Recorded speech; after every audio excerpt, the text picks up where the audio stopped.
En el nombre del Padre, del Hijo y del Espíritu Santo. Amén. Ven, Espíritu Santo, llena los corazones de tus fieles y enciende en ellos el fuego de tu amor. Envía tu Espíritu Creador y se renovará la faz de la tierra.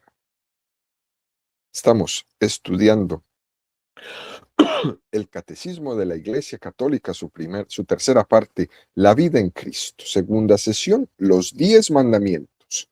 Capítulo segundo. Amarás a tu prójimo como a ti mismo. Artículo séptimo. El séptimo mandamiento. No robarás.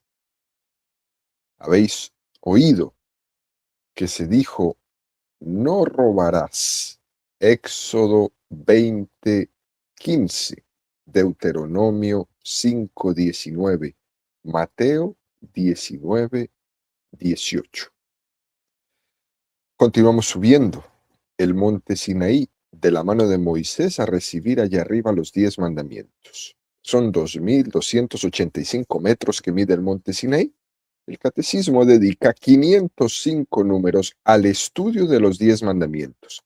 Es decir, subiremos 4 metros del monte Sinaí por cada número del catecismo que estudiemos. Hoy nos encontramos en el metro 1446 de altura. Estamos en el segundo apartado de este artículo, donde el catecismo dedica 12 números al estudio del tema que tiene como título El respeto de los bienes ajenos. El día de hoy vamos a profundizar en el número 2413 con el tema Los juegos de azar.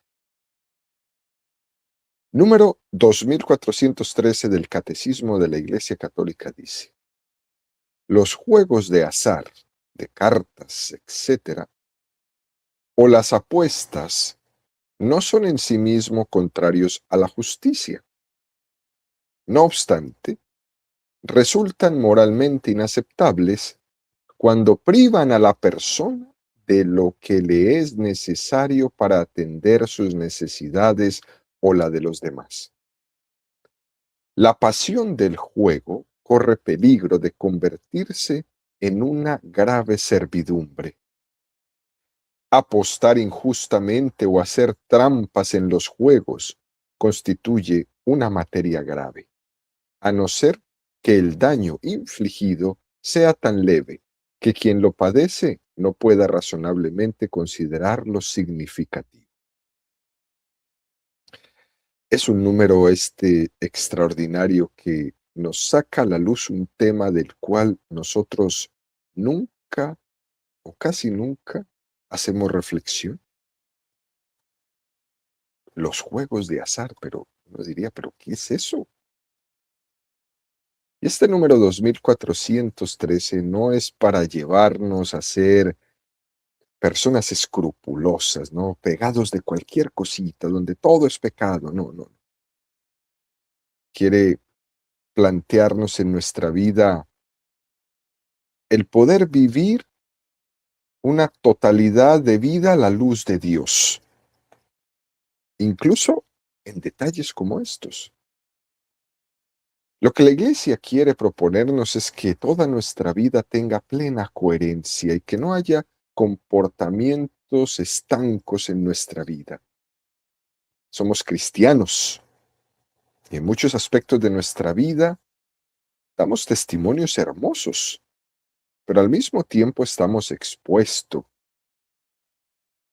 a contradicciones, a dejarnos llevar. Y como son cosas tan pequeñas muchas veces, posiblemente no hacemos reflexión sobre ellas.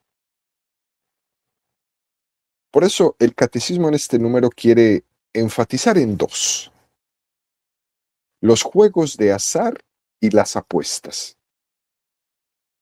Parece que el juego de azar puede estar ligado a la apuesta con el dinero, mientras que las apuestas pueden ser con otras cosas, aunque suelen ir unidas los juegos de azar y las apuestas, pero hay que hacer esta distinción. Merecen una calificación moral distinta cuando hay o no hay dinero de por medio. Dice este número 2413 del Catecismo que los juegos de azar, de cartas, etcétera, etcétera, o las apuestas, no son en sí mismos contrarios a la justicia. Eso es muy importante. Son intrínsecamente malos cuando su maldad viene del hecho de cómo se utilicen y de qué forma se utilicen.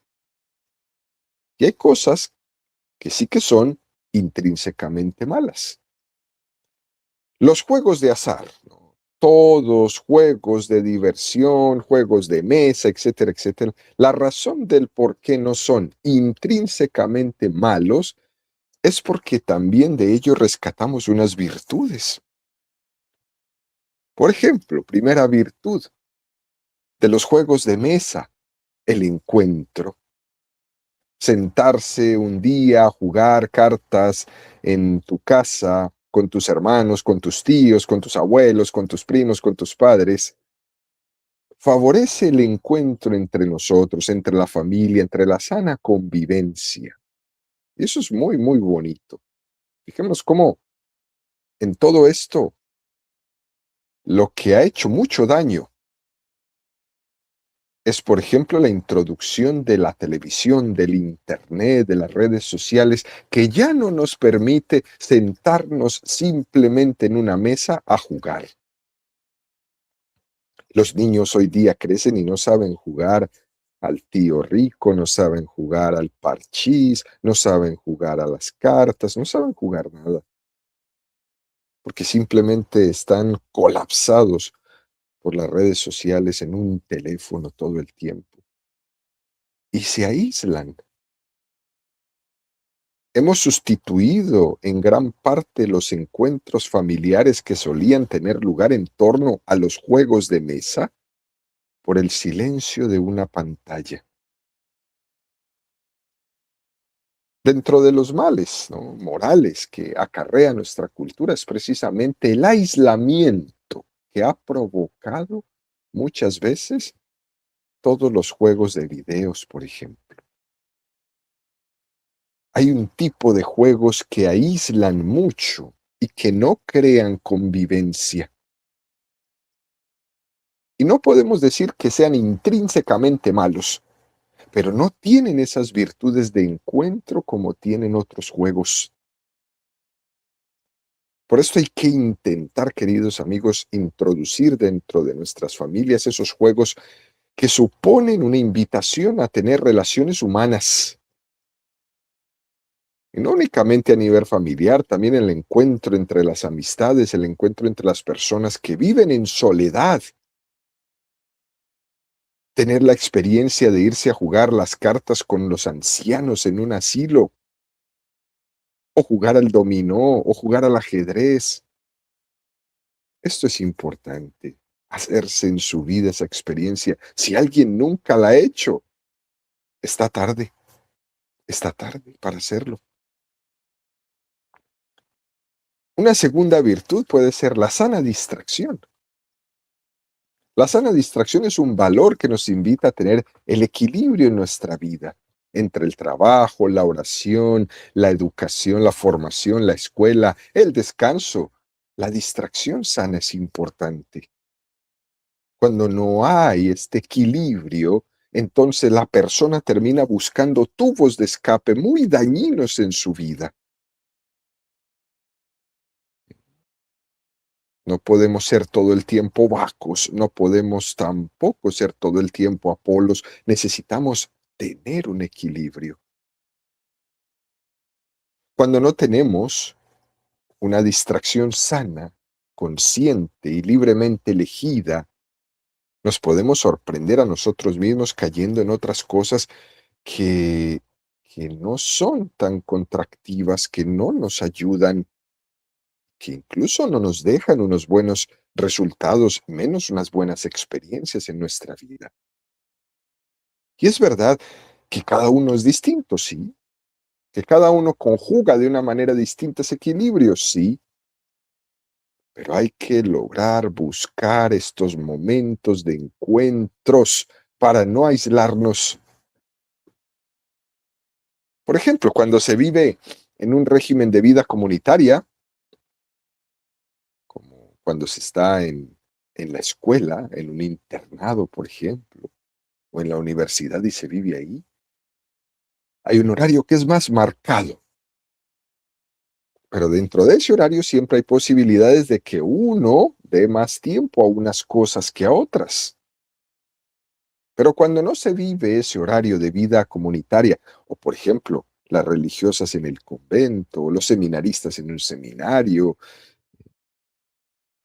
es uno mismo el que tiene que decidir qué hacer con el reparto del tiempo. Y tengo que esforzarme porque ese reparto del tiempo sea equilibrado. Es posible que alguno de nosotros pueda pensar que nunca ha dedicado un momento o una manera a pensar sobre el reparto de su tiempo, a tomar las 24 horas del día y pensar, bueno, ¿yo qué hago con estas 24 horas?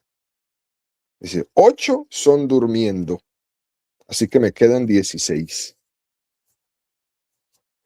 10 trabajando, me quedan 6. 2 comiendo, me quedan 4. Y así quedó el día. ¿Qué hago con esas últimas 4 horas? Pues en ciudades tan grandes como estas, 2 se van manejando y nomás me quedan 2. ¿Cómo distribuyo mi tiempo? ¿Si es proporcionado o no lo es? Si tienen equilibrio el tiempo que le dedico al trabajo, al que le dedico a la oración, al que le dedico a la educación, al que le dedico al descanso, ¿son proporcionales uno de otro o son completamente desequilibrados? Y esto es bueno y necesario que tengamos momentos de evaluación sobre nuestro tiempo, sin llegar a ser, ¿no?, cuadriculados y rígidos en nuestra vida. Pero es importante preguntarse, de 24 horas, ¿yo cómo las distribuyo? Porque realmente solo me quedan 2. Un buen signo de que una distracción es sana es que después me dispone a hacer algo mejor el resto del día, el resto de la jornada, el resto de la semana. Me dispone a hacer mejor el resto de las cosas. Pero si ocurre todo lo contrario, que debería de ser una distracción sana, entonces termino apegándome a un vicio. Y cuando uno está apegado a un vicio, uno se amarga porque se obsesiona. Tanto es así que no es posible que yo me siente a ver un partido de fútbol, por ejemplo, y salga de eso enojado con todo el mundo. Porque mi equipo falló, porque mi equipo perdió, o me paso 2 horas, 90 minutos mientras estoy viendo un partido insultando a todo el mundo. Insulto a los jugadores, insulto al árbitro, insulto al comentarista del partido, insulto al otro que está sentado a mi lado. Y no es posible que yo esté 90 minutos en un estrés de ese tamaño. Eso debería ser una distracción sana, no un momento para salir de ello amargado, cansado, incluso peleado. Eso no es una sana distracción. Se vuelve un apego esclavizante. Y lo más fuerte es que es tan apego y es tan vicio que es todos los días en la televisión viendo lo mismo, todos los días. Es lo que dice este número 2413 del Catecismo. La pasión del juego corre peligro de convertirse en una grave servidumbre. Por eso, antes de señalar lo negativo, hemos querido destacar lo que es positivo de los juegos de azar, de sentarse en la mesa, de compartir en familia, de convivir, de descansar sanamente, de distraerse sanamente, que ayudan a nuestro equilibrio interior. Pero, del otro lado, hay unos peligros que pueden existir en estos juegos de azar. Y el primer peligro que puede existir en los juegos de azar es el apego. Cuando una distracción comienza a ser una necesidad, una ansiedad, eso denota un apego. Es una gran pobreza humana cuando mi esperanza sea esperar el rato del juego. Y es totalmente legítimo que uno tenga un rato de distracción con los amigos, claro que sí, o con uno mismo solo, claro que sí, o con la familia. Pero lo que no está claro es que, que uno esté esperando toda la semana con una ansiedad impresionante que llegue el momento para sentarme a jugar. Y por eso debemos esforzarnos un poquito, ¿no? Por vivir la distracción, la sana distracción, con un tremendo grado de libertad interior. Examinar si ese juego lo vivo sanamente o si estoy introduciendo una especie de amor propio desmedido, aunque sea un simple juego de cartas, ¿eh? O también aprender a perder y aprender a ganar, porque hay muchos que tienen el vicio de tener un mal perder. Y aquí es importante tener la capacidad de una autocrítica seria. Ese amor propio puede ser capaz de organizar una guerra si pierde. Y vemos muchos casos como en las relaciones humanas han quedado completamente dañadas y rotas por tonterías como enojarse por perder un partido de fútbol donde usted ni siquiera jugó o por perder una partida de cartas. Por tanto, los juegos pueden tener el problema de generar en nosotros un apego desmedido y eso es malo. Segundo peligro, las trampas. La trampa supone una inmoralidad y peca contra el séptimo mandamiento, porque el engaño en el juego rompe un principio moral cuando se dice, pues como esto es un juego, no es importante, ¿no? Sí es importante, porque es una falta de honestidad. Son deshonestos muchos lugares donde la gente va, por ejemplo, a distraerse y a jugar cuando todo lo tienen contado, medido y dividido, sí, son deshonestos. Como se dice por ahí en la calle, la casa nunca pierde. Eso es deshonestidad. Todo está controlado para que nadie gane. Y cuando alguien está ganando algo, inmediatamente cambian todo el setup. Eso es deshonestidad. Y peca directamente contra el séptimo mandamiento. Además, el hecho de que seamos capaces de mentir en un juego no deja de ser un poco patético. Porque detrás de las trampas se esconde un desequilibrio de deseo de ganar a toda costa sobre cualquiera. Y eso es inmoral. Por eso aquí el catecismo nos invita a tener la capacidad de tranquilizarnos un poco cuando estamos jugando y aprender a saber a perder. La vida moral se tiene que notar en poner nuestra relación con la realidad en sus debidas proporciones, darle la importancia a las cosas importantes y a las cosas pequeñas de la vida, darle pequeñas importancias, pero no enloquecernos. Luego dice el catecismo, ¿no? Apostar injustamente o hacer trampas en los juegos constituye una manera grave, a no ser que el daño infligido sea tan leve que quien lo padece no pueda razonablemente considerarlo significativo. Y aquí En esta parte, el catecismo se centra en el tema de las apuestas. El hecho de que algunos juegos de azar puedan ser utilizados de una manera equilibrada y que puedan ser una muestra de cultura, de encuentro, eso no quita para que hagamos una denuncia de que generalmente los juegos de azar tienen un componente moral que sí que es dañino para nosotros, como es, por ejemplo, el que uno se envicie en ellos. Y estos problemas morales vienen en torno a una falta en contra del séptimo mandamiento.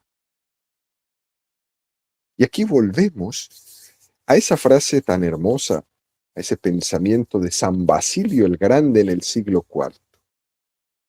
El pan que te sobra es el pan del hambriento. El vestido colgado en tu armario es el vestido del que está desnudo. Los zapatos que no te pones son los zapatos del que está descalzo. El dinero que hoy guardas es el dinero de los pobres. Las obras de caridad que no haces son tantas injusticias que tú cometes. Hay algunas personas que dividen la semana según el juego, imagínense, o la loto que se juega determinados días. Hay personitas que solo viven en torno a eso. Cuando se recurre a estas cosas, a estos juegos sin un grado de austeridad, sí que se tiene una implicación moral, sí que se peca contra el séptimo mandamiento, porque desequilibran el orden que tengo que tener en mi vida. Cuando la persona se gasta todo lo que necesita para vivir y para que vivan los demás que dependen de él en un juego, en una loto, entonces se está pecando contra el séptimo mandamiento. Que se utilice más dinero para los juegos de azar, se peca contra el séptimo mandamiento, porque ni siquiera soy capaz de ayudar a nadie en necesidad, pero sí soy capaz de gastarme todo jugando. Eso clama al cielo. Aunque algunas veces la persona vaya a jugar y diga, si yo me gano la loto, con esto voy a ayudar a los pobres, voy a construir una iglesia, voy a repartir la mitad de lo que me gane entre toda mi familia. Puede decir todo lo que quiera de buenas intenciones, pero el acto que está cometiendo de gastarse su dinero en juegos de azar es malo. Porque te estás quitando la comida de la boca, le estás quitando la comida de la boca a aquellos que dependen de ti por ponerte a jugar al azar. El dinero que aquí en los Estados Unidos se utiliza en juegos de azar es muy, pero muy superior al dinero que se destina a las obras de caridad. Y eso denota un problema moral, social enorme. Las millonadas que se ven, que ni siquiera caben en una calculadora. Es impresionante. Es un problema moral, social enorme. Detrás de ese juego de azar, cuando no se vive de una manera austera, eso esconde una serie de aspiraciones que suelen ser sueños evasivos en la persona. Y eso es muy propio de quien no vive en la realidad de la vida, sino que vive el juego de azar de una manera alienante. Es decir, vive una vida en una completa desconexión de todo, de toda realidad. La palabra alienación viene del latín alienus, que significa ajeno o extraño. Y la persona puede ir por la vida como ajeno de la vida. Cuando vives de forma alienante, no eres el protagonista de tu propia historia, sino más bien un engranaje en una máquina, un espectador pasivo o alguien que actúa con un piloto automático, pero tú no eres dueño de tu vida. Existe, por ejemplo, la alienación psicológica, cuando tus acciones diarias no reflejan quién eres realmente, sino lo que la sociedad, tu familia o tu trabajo esperan de ti. Existe también la alienación laboral, cuando te sientes solo como una herramienta o como un recurso reemplazable o como un número en la estructura. En tu trabajo tú eres un número. No eres María, no eres José, no eres Pedro, eres un número. Y entonces tú no te sientes como un ser humano aportando un valor único, sino como una cosa. Existe también la alienación social, cuando veo a las personas como un medio para lograr un fin: contactos, entretenimiento, validaciones, en lugar de verlas como seres humanos. Sentirse uno profundamente solo, aunque esté lleno de seguidores en las redes sociales, por ejemplo. Termina uno viendo a los demás no como compañeros, sino como una competencia. Esas alienaciones, como son conscientes de que no son muy conscientes, solemos intentar bautizarlas. Entonces les damos un aspecto piadoso. Si me gano esto, doy la mitad. Si me gano la loto, le construyo una iglesia a la comunidad, etcétera, etcétera. Y bautizamos con muchas frases piadosas algo que se ha convertido para nosotros en un vicio, en un apego, en un pecado. Hace años leía en el periódico que la loto de Navidad se la ganó una parroquia, se la ganó una comunidad, un grupo en una parroquia compró y se la ganó. Y era una cantidad de dinero impresionante. Pasando un tiempo, salía el sacerdote a dar una declaración de que ese grupo, eso que se habían ganado, le había hecho un daño moral impresionante y que incluso el grupo se había disuelto.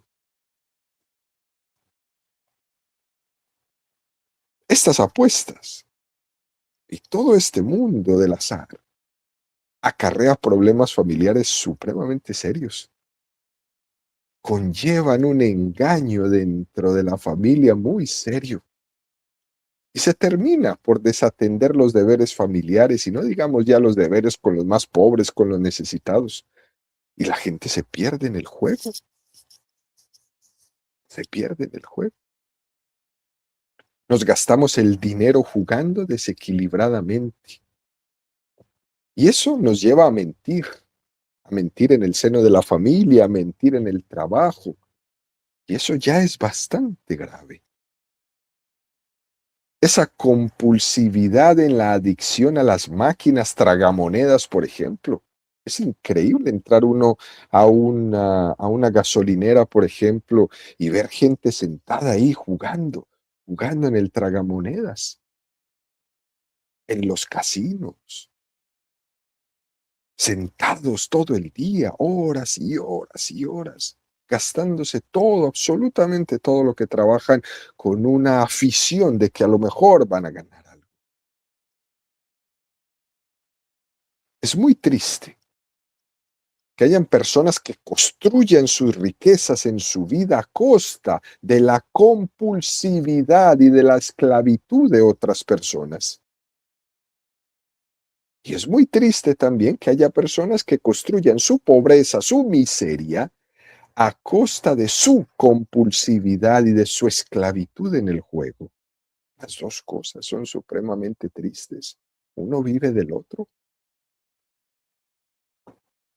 También los gobiernos juegan parte aquí importante, ¿no?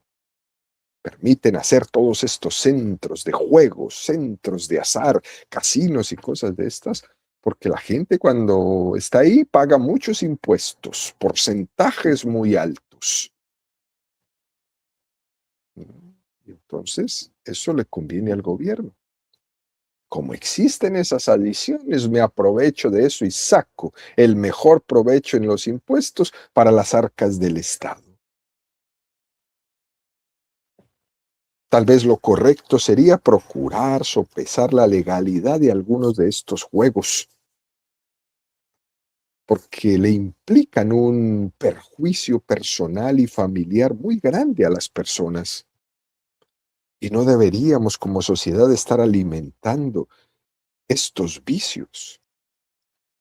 Hoy día la gente se tapa los ojos y piensan que los únicos vicios son el alcohol, la droga, eh, pero casi nunca escucha uno hablando de los juegos, de las adicciones del juego, de las adicciones del azar,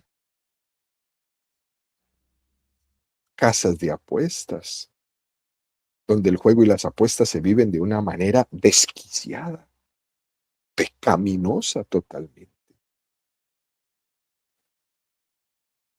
Aquí el catecismo nos plantea que tenemos que pedirle al Señor que nos dé la gracia y la luz en nuestra vida para que podamos ver si esta forma de vivir los juegos de azar la vivimos con la libertad interior, sin apegos, con desequilibrios, como simplemente una distracción, un momento de hacer familia, de hacer amistad, o lo vivo como vicio, como pecado. Es bueno hacer este examen de conciencia en el séptimo mandamiento. Además del tema del dinero, hay personas que dicen, si no hay dinero por medio, el juego no me divierte. Y entonces ahí es un gran problema, porque lo estamos usando mal. Ese es un buen elemento para el examen de conciencia. Que esta, pues, queridos amigos, sea una luz de alarma, un semáforo en rojo en nuestra vida. Que lo que en su origen estaba llamado a ser un lugar de descanso, un lugar de encuentro, un lugar de familia, no pase a ser una esclavitud, de forma que mi descanso no se me vuelva una cadena esclava, sino que yo aprenda a tener el santo equilibrio en mi vida. Que el Señor nos conceda la gracia de romper con esas cadenas y aprender a descansar en Él y en todo lo que es sano y bueno para mí y para los míos. De esta manera, nosotros podríamos llegar a tener una mejor vida.